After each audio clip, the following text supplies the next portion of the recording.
बर्तन कर रही हो। और मम्मी, वैसे भी अपने घर जब कोई मेहमान आता है तो बाहर से ही तो खाना आता है। अरे नहीं दीदी, मैं घर पर ही बना लूंगी। क्या है ना, बाहर का खाना कितना भी अच्छा क्यों ना हो, लेकिन हेल्दी खाना घर का ही होता है ना। घर पे ही बना लूंगी खाना। देखा तुमने सपना, मम्मी तो ऐसे इसके साथ पेश आ रही हैं जैसे कि ये किसी राज्य की महारानी हो। लेकिन सपना है तो ये एक साधारण टेलर की बेटी ही ना। भाभी, आप भी जानते हो कि मम्मी को और भैया को, पापा को भी छोटी भाभी की सादगी पसंद आई है। पर भाभी, मैं सच बताऊं ना, मैं तो बहुत खुश हूँ कि छोटी भाभी हमें घर का खाना बना बनाया खिलाएंगी। क्योंकि भाभी, आपको तो बस अपना सैंडविच बनाना आता है, इसके अलावा कुछ तो बनाना आता नहीं है आपको। पता नहीं दीदी को क्या हो गया है। अब बताओ, छोटी की इतनी तारीफ कर रही है और मम्मी जी को पता नहीं क्या हो गया है। उसने इस गरीब को मेरी देवरानी बना दिया है। मुझे तो इसे अपनी देवरानी कहते हुए भी शर्म आ रही है। इतने अच्छे अच्छे रिश्ते आए थे, उसे छोड़कर इस टेलर की लड़की को मेरी देवरानी बना दिया। मैं तो इसे अपने घर का नौकर भी ना रखूं। अरे दीदी आप ना ये चप्पल क्यों पहन के आ गई हो यहाँ पे? हमारे यहाँ रसोई में चप्पल नहीं पहनी जाती है, ये आप बाहर उतार के आइए। अरे बहू, क्या बात हो गई? तुम लोग इतने शांत क्यों खड़े हो? नहीं मम्मी जी, कुछ नहीं, बस मैंने दीदी से कहा कि ये स्लीपर जो है बाहर निकाल के आए। मम्मी जी, क्या है ना, मेरे घर में, ये रसोई घर में स्लीपर वगैरह नहीं आती हैं। अरे छोटी बहू, कोई बात नहीं, बड़ी बहू की स्लीपर कभी गंदे नहीं होते, क्योंकि ये रसोई घर की अलग रखती है और बाहर की अलग रखती है। मम्मी जी, क्या है ना, आप चप्पल चाहे गंदी हो या साफ हो, चप्पल तो चप्पल ही होती है, रसोई घर में कभी भी पहन कर नहीं आनी चाहिए। दीदी, आप मुझे बताओ, क्या आप कभी मंदिर में चप्पल पहनकर गए हो? नहीं, भला मंदिर में कौन चप्पल पहन के जाता है? तो फिर दीदी, आप रसोई घर में चप्पल पहनकर क्यों आई हो? अरे वाह बहू, तुम्हारे संस्कार कितने अच्छे हैं, तुमने तो रसोई घर को ही मंदिर बना दिया। अरे मम्मी जी, खाना बन गया है, आप बताओ खाना कब खाया जाएगा?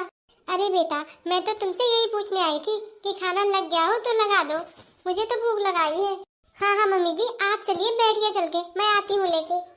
मेरी ससुराल वालों को लगता है कि बहुएं सिर्फ रसोई घर के लिए बनी है।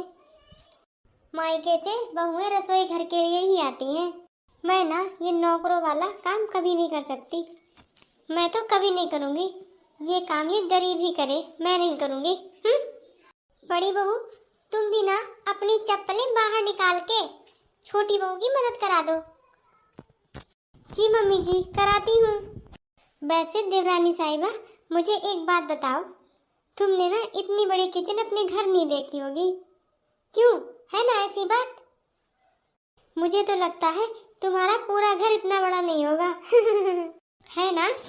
हाँ दीदी, ये बात तो आपने बिल्कुल सही कही है, मेरा घर तो छोटा है, लेकिन दीदी सच कहूँ ना, मैं अपने छोटे से घर में भी बहुत खुश थी। दीदी, मैं आपको बता दूं, घर छोटा हो या बड़ा हो, इससे कोई फर्क नहीं पड़ता है, बस उस घर में सुकून होना चाहिए। दीदी चलिए, मैं आपके लिए खाना लगा देती हूँ, आप खाना खा लीजिए चल के। देवरानी जी, तुम्हें पता है, मैंने ना अपने घर में कभी भी एक गिलास उठा के नहीं रखा, ना ही खुद एक गिलास उठा के पानी भी पिया है। हाँ दीदी, मैं समझ सकती हूँ, आप ना इतने बड़े आदमी घर की हैं, तो आपको काम करने की जरूरत ही नहीं पड़ी, क्योंकि आपके घर तो नौकर चाकर लगे रहते हैं, तभी आपने काम नहीं किया। दीदी, हम तो लोग गरीब लोग ठहरे, हम लोग कैसे नौकर चाकर रखते? अरे बेटा, मैंने तो तुझे पहले ही बताया था कि देवरानी जेठानी कभी सगी बहन नहीं हो सकती हैं। और सुन ले, वो ना गरीब घर से है, ये लोग बहुत तेज होते हैं, और वो देवरानी है तेरी, तू जेठानी है, इसलिए पूरे हक से रहना तू। और जो मिल गया उसे सो मिल गया, अब छोड़, मैं जैसा बताती हूँ ना, तू वैसा ही किया कर, फिर देखना तू घर की मालकिन बन जाएगी। ये गरीब घर की लड़कियां जो होती है ना, ये बहुत चालाक होती हैं। बताओ, अभी उसको 1 महीना भी नहीं हुआ है घर में आए हुए, और सब लोग उसी के नाम की माला जपने लगे हैं। और मम्मी, आपको पता है, आज उस गवार ने रसोई के बाहर मेरी चप्पलें उतरवा दी, कहा कि रसोई एक मंदिर है। पता नहीं क्या क्या बातें किया करती है। तभी वहाँ मम्मी जी पहुँच गई और उन्होंने भी मुझे यही कहा कि तू बड़ी बहू चप्पलें बाहर निकाल दे रसोई के। छोटी बहू की बड़ी तारीफें कर रही थी वो तो। मम्मी मुझे ना बहुत गुस्सा आ रहा था। अरे बेटा, उसकी औकात ही इतनी है, उसने ना सपनों में भी ऐसा घर नहीं देखा होगा। बेटा तू ना परेशान ना हो, ये चोचले जो है ज्यादा दिन नहीं टिकते हैं। अरे भावना, तुम्हारी नई बहू तो बहुत सुंदर है, वाकई में कितनी सुंदर लाई हो बहू तुम। अरे सपना बेटा जा, तू अपनी बड़ी भाभी को बुला ला। भावना तू मुझे माफ करना, लेकिन घर में आते हुए मुझे इतना टाइम हो गया है। क्या बड़ी बहू को कभी पता ही नहीं चलता है कि घर में कौन आता है कौन जाता है? अरे नहीं नहीं कल्पना, ऐसी कोई बात नहीं है। वो ना सो रही होगी तभी उसने नहीं जाना, नहीं तो वो भी आ जाती यहाँ पे। अरे भावना तू ना बहाने कितने भी बना ले, लेकिन तेरी छोटी बहू वाकई में मुझे भी भा गई है, बहुत गुणवंती है वो। हाँ हाँ कल्पना, ये बात तो तूने बिल्कुल सही कही है, लेकिन कल्पना मेरी बड़ी बहू भी ना छोटी बहू की तरह ही है, और वैसे भी मेरे लिए तो दोनों एक ही जैसी हैं। क्या है ना, बड़ी बहू के लिए भी ये घर नया नया ही है। हाँ हाँ चलो मान लिया कि उसके लिए भी घर नया है ये। सही बात है, तुम्हारी बहू है, तुम उसके बारे में ज्यादा जानती होगी। वैसे भी अब तो मुझे चलना होगा क्योंकि मुझे जरूरी काम याद आ गया है। मैं आपकी बड़ी बहू से फिर कभी मिल लूंगी। छोटी बहू तुम भी आराम कर लो जाके, तुम तो सुबह से किचन में लगी हुई हो। हाँ जी मम्मी जी, मैं जाती हूँ। मम्मी मुझे ना बड़ी भाभी का एटीट्यूड बिल्कुल भी अच्छा नहीं लगता है, लेकिन सपना ये मत भूल वो तेरी बड़ी भाभी है, और तुझे भी तो इस घर से दूसरे घर में किसी दिन जाना है। अगर तुझे ना अपनी भाभीयों से कुछ भी सीखना है तो उनकी अच्छाइयाँ सीख, बुराइयाँ नहीं। अरे मम्मी मेरे कहने का मतलब ये नहीं था, मैं तो उन्हें बुलाने गई थी और उन्होंने मुझ पर चिल्ला के कहा तुम यहाँ से जाओ, जबकि भाभी बैठी हुई थी वीडियो कॉल कर रही थी। मुझे ना मम्मी इस तरह से भाभी जब बात करती है ना, मुझे बिल्कुल भी अच्छा नहीं लगता है। मम्मी मैंने कल्पना आंटी के सामने इसलिए नहीं बताया कि आप ही बोला करती थी कि अपने घर की बातें किसी दूसरे के सामने नहीं बोलते हैं, लेकिन मम्मी सच बताऊं मुझे आज बहुत गुस्सा आ रही थी। जा सपना बेटा जा, तू भी कर ले जाके जो भी तुझे करना हो, जो कर रही हो कर ले जाके, मैं उससे बात करती हूँ। अरे बड़ी बहू तुम ये खाना लेकर कहाँ जा रही हो? अभी छोटी बहू खाना लगाएगी, सब लोग साथ में मिलकर बैठकर खाना। वो मम्मी जी मेरी कुछ तबीयत ठीक नहीं है, तभी मैं अपने रूम में जा रही हूँ। मम्मी जी क्या हुआ, दीदी नाराज क्यों है? मम्मी जी पता नहीं, दीदी मुझसे नाराज क्यों रहा करती हैं। मैंने तो उनसे कई बार बात करने की कोशिश भी की है, लेकिन वो तो मुझसे बोलती ही नहीं है। अरे बहू ऐसी कोई बात नहीं है, अभी बड़ी बहू को आए हुए कितने दिन हुए हैं, तुमसे 1 महीना पहले ही तो आई है। तुम दोनों के लिए ये घर नया नया है, अभी धीरे धीरे ना सब ठीक हो जाएगा। मम्मी मैंने आप लोगों के कहने पर शादी तो कर ली, लेकिन मम्मी मैं आगे क्या करूं? अब मुझसे ये ससुराल वाले छे लेने जा रहे हैं। मम्मी 24 घंटे मेरे सर पर बैठे रहते हैं, प्राइवेसी नाम की कोई चीज ही नहीं है। अरे मम्मी कभी भाभी आ जाती है, कभी दीदी आ जाती है, कभी मम्मी आ जाती है। अरे मैं तो जरा देर के लिए गेट भी नहीं बंद कर सकती हूँ, और अगर मैं कमरे से बाहर जाती हूँ तो जो कोई भी आता है बस देवरानी की ही तारीफ करता रहता है। मम्मी ये सब सुन सुन कर देख देख कर ना मैं थक चुकी हूँ, अब नहीं रह सकती मैं यहाँ पे। बेटा मैंने तुझसे जो कहा था ना, अब वो ट्राई कर, दामाद जी को अलग रहने के लिए बोल। जी मम्मी ठीक है। अरे आप आ गए। आप जानते हैं मेरी दीदी है ना, वो मेरे जीजू के साथ अलग रहती हैं, और दोनों बहुत अच्छी तरह से रहते हैं, बहुत प्यार से रहते हैं। उन्हें ना कोई डिस्टर्ब करने वाला नहीं है। अरे नेहा, शायद तुम्हारी दीदी को पता नहीं है कि फैमिली के साथ रहने में कितना मजा आता है। जब फैमिली अपने साथ होती है ना तो खुशियाँ 4 गुना बढ़ जाती हैं। और तुम्हें पता है परिवार होने के बहुत फायदे हैं। कभी कोई मुसीबत आए तो एक साथ खड़े होते हैं वो लोग, हमारा सहारा बनते हैं वो लोग। इनके तो मन में इनके परिवार के लिए बहुत प्यार है, मुझे नहीं लगता कि ये ऐसे मानेंगे। भाभी, भाभी, मुझे ना आपकी एक हेल्प चाहिए। अरे मुझे किसी की हेल्प नहीं करनी, अपना काम स्वयं करो। मैं नहीं कर सकती किसी की हेल्प, मैं कोई फालतू नहीं हूँ घर से। अरे भाभी, एक बार सुन तो लो, मुझे किस चीज में चाहिए हेल्प। नेहा, ये क्या तरीका है तुम्हारा बात करने का? अरे सपना रुको, मुझे बताओ तुम्हें किस चीज में हेल्प चाहिए? अरे सपना रुको। नेहा, ये तरीका क्या है था तुम्हारा सपना से बात करने का? क्या हो गया है तुम्हें? तुम्हें पता है उसे कितना बुरा लगा होगा? अच्छा, तो हमेशा ये बात बहू ही सोचे, ससुराल वाले क्यों नहीं सोचते हैं कि कोई बात बहू को भी बुरी लग सकती है। अब इसमें बुरा लगने वाली कौन सी बात हो गई? अरे तुमने तो उसकी बात तक नहीं सुनी है। अच्छा, एक बात बताओ मुझे आप, इस घर में प्राइवेसी नाम की कोई चीज है या नहीं है? माना कि सपना भी छोटी है, लेकिन इतनी भी छोटी नहीं है, इतनी भी बच्ची नहीं है कि वो ये ना समझ सके कि किसी के रूम में जाने से पहले लॉक किया जाता है। और ये तमीज तो आपकी बहन में है नहीं। जब से वो इस घर में टेलर की बेटी आई है ना, मेरी देवरानी, तब से ये उसी का गुणगान किया करती है। नेहा, एक बात बताओ, तुम्हें क्या सबसे प्रॉब्लम है? अरे घर में कोई तो ऐसा होगा जिसे तुम पसंद करती होगी। अगर तुम्हें सभी बुरे लगते हैं ना, तो सब में कमी नहीं है, कमी फिर तुम में है। और रही बात इस बात की कि इस रूम में जो भी आएगा, अब वो सब नॉक करके आया करेंगे। और तुम्हें भी अपनी आदत को सुधार लेना चाहिए, तुम्हें भी अपना बिहेवियर सही करना चाहिए। सही कहा था मम्मी ने, ये ससुराल वाले ना कभी भी अपने नहीं हो सकते। और जो अपना हस्बैंड होता है, अपना पति होता है ना, वो भी अपने घर वालों को ही ज्यादा प्यार करता है। हे भगवान, कैसी ससुराल मिली है मुझे। अरे बड़ी बहू। जी मम्मी जी। बेटा क्या है ना, आज छोटी बहू बाहर गई है, तो तुम्हें आज का लंच तुम्हें अकेले ही बनाना पड़ेगा। कैसी ससुराल में फंसा दिया है पापा ने। वैसे तो ये लोग बहुत रईस हैं, लेकिन घर में एक नौकर तक नहीं है। ऊपर से इनके नखरे, दाल अलग बनाओ, चावल अलग बनाओ, रायता अलग बनाओ, रोटी अलग बनाओ, पता नहीं क्या क्या बनवाते हैं ये लोग। और वो महारानी बाहर चली गई। मैं ना इतना खाना अकेले नहीं बना सकती हूँ। मैं ऐसा करती हूँ, सबके लिए खिचड़ी ही बना देती हूँ, या मैगी पास्ता बना दूंगी। जिसको खाना हो खाओ, नहीं खाना हो मत खाओ। बहू, लंच में भला ये खिचड़ी पास्ता कौन खाता है? तुमने खिचड़ी भी बना दी, पास्ता भी बना दिया। अरे मम्मी जी, मैंने अपने मायके में एक गिलास पानी भी उठाकर नहीं पिया है। आपको तो खुश होना चाहिए कि कम से कम मैं आपको बनाकर खिला तो रही हूँ।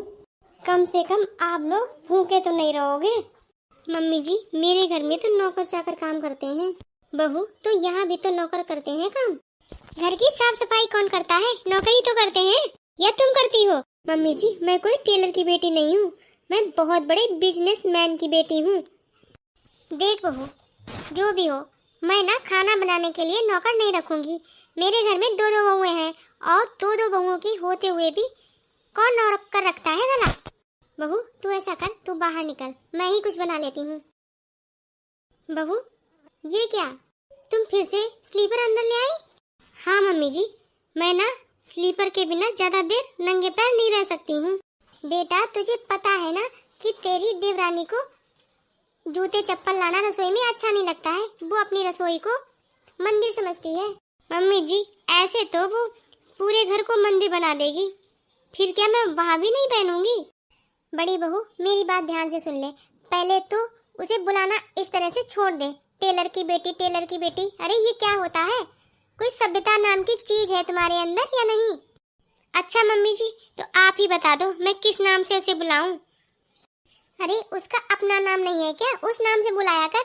लेकिन एक बात मेरी ध्यान से सुन ले, तुम दोनों के मायके जरूर अमीर गरीब घर के हैं, लेकिन ससुराल एक ही है। यहाँ पर दोनों का पूरा हक है, बराबर बराबर का। छोटी बहू का भी उतना ही अधिकार है इस घर पर जितना कि तुम्हारा है। हमारे लिए ये मायने नहीं रखता कौन अमीर घर से है और कौन गरीब घर से है। हमारे लिए तुम दोनों एक ही समान हो, ना कोई ज्यादा हो और ना ही कोई कम हो।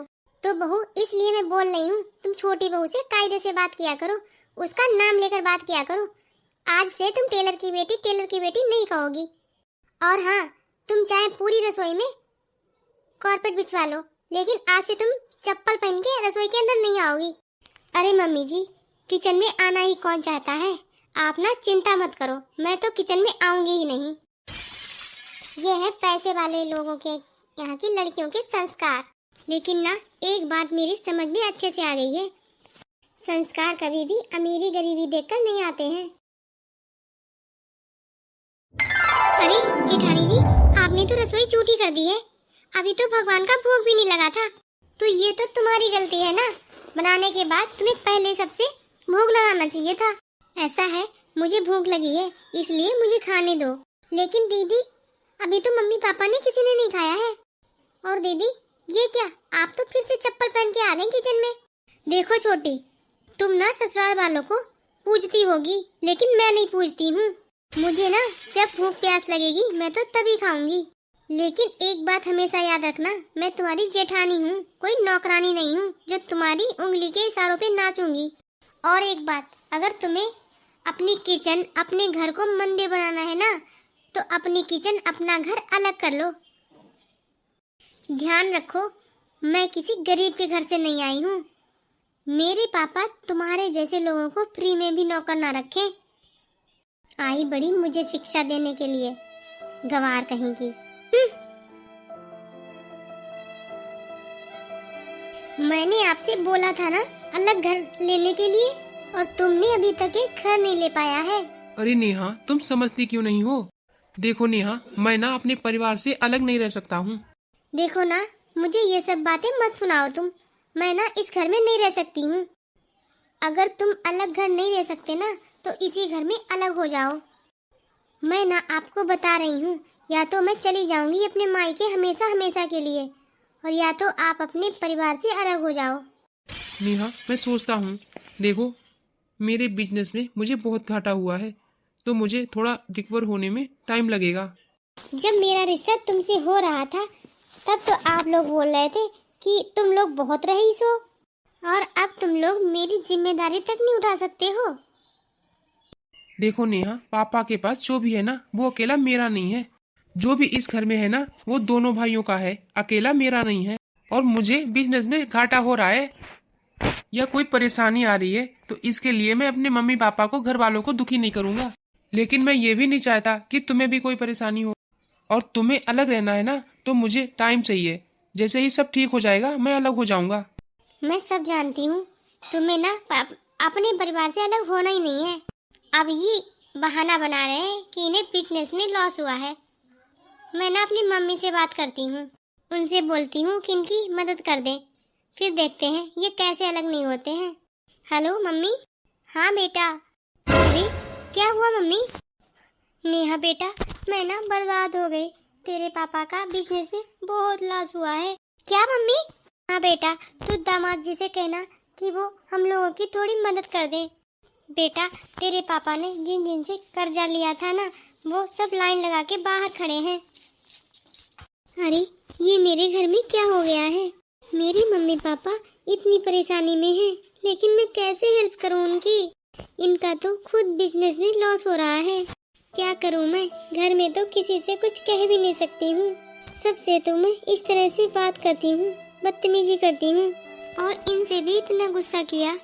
अगर घर में सबको पता चला तो सब क्या सोचेंगे, और मेरी इंसल्ट होगी, वो अलग होगी। क्या करूं मैं? अपने मम्मी पापा की हेल्प कैसे करूं?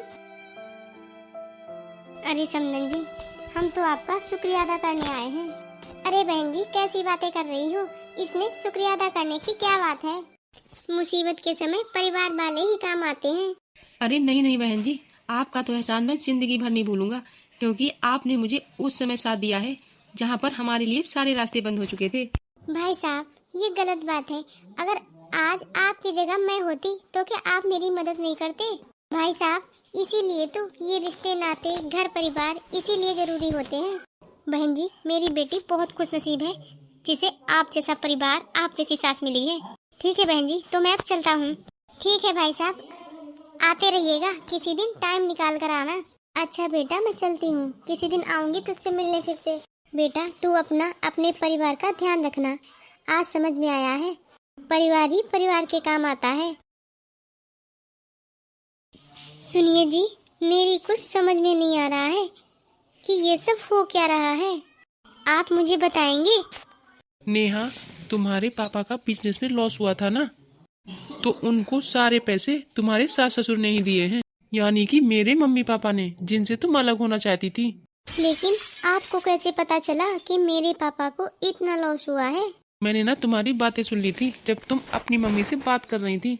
नेहा, तुम्हें हमेशा यही लगता रहा ना कि ससुराल वाले बोझ हैं। नहीं नेहा, तुम गलत हो। ससुराल वाले कभी भी बोझ नहीं होते हैं। मुसीबत के समय ससुराल वाले ही काम आते हैं, साथ देते हैं। नेहा, जरा ध्यान से सोचो, दिमाग लगाकर सोचो। अगर तुम अलग रह रही होती तो इतनी बड़ी रकम कौन देता तुम्हारे पापा का साथ। प्लीज मुझे माफ कर दो। आज मुझे एहसास हो रहा है कि मुझसे कितनी बड़ी गलती हो गई है। मैं आपसे आज से वादा करती हूँ कि आज से मैं सबके साथ मिलजुल कर रहूंगी। देखो नेहा, अगर तुम्हें कोई परेशानी है, कोई बात है, तो तुम मुझे बताओ। हर परेशानी का कोई न कोई हल तो होता ही है। मुझे ना कोई परेशानी नहीं है, लेकिन क्या है ना, मैं अपने मायके की चकाचौंध से ससुराल के सारे रिश्ते नाते भूल गई। मुझे ना अपने पापा के पैसों पर बहुत घमंड था, लेकिन आज मैं समझ गई कि राजा को रंग बनते देर नहीं लगती है।